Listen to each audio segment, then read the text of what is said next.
গল্পের নাম মা ও ছেলের ভালোবাসা। একটি ছোট্ট গ্রামে বাস করত এক গরিব মা ও তার ছেলে। মা সারাদিন কঠোর পরিশ্রম করতেন যাতে তার ছেলে ভালোভাবে বড় হতে পারে। ছেলেটি ছোটবেলা থেকেই খুব মেধাবী ছিল। যখন ছেলেটি বড় হলো, সে শহরে গিয়ে পড়াশোনা করতে চাইল, কিন্তু মায়ের কাছে টাকার অভাব ছিল। তবুও মা নিজের সমস্ত সঞ্চয় এবং গয়না বিক্রি করে ছেলেকে শহরে পাঠালো।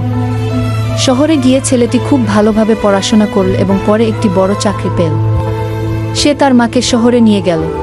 অনেক সুখে দিন কাটাচ্ছিলেন, কিন্তু একটা দিন মার মন খারাপ হলো।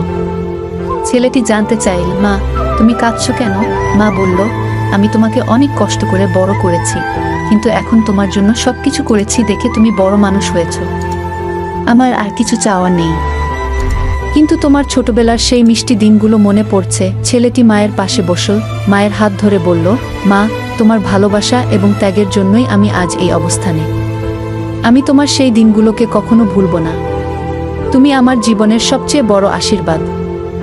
মা ছেলের মাথায় হাত বুলিয়ে বললেন, তুমি আমার গর্ব, আমার ভালোবাসা। এভাবেই মা ছেলের মধ্যেকার সম্পর্ক ছিল অসীম ভালোবাসা এবং ত্যাগের প্রতীক। আশা করি ভিডিওটা আপনাদের সবার কাছে ভালো লাগছে। এখন আমার নিজের একটা কথা বলি, আপনারা সবাই যেভাবে আমাকে সাপোর্ট করছেন, আশা করি আমি আরও ভালো কিছু করব আপনাদের সবার জন্য। আপনারা সবাই বলবেন কোন ধরনের গল্প চান, চেষ্টা করব আপনাদের জন্য ভালো কিছু গল্প আনার জন্য। সবাই আমার ইউটিউব চ্যানেল সাবস্ক্রাইব করবেন। ধন্যবাদ সবাইকে।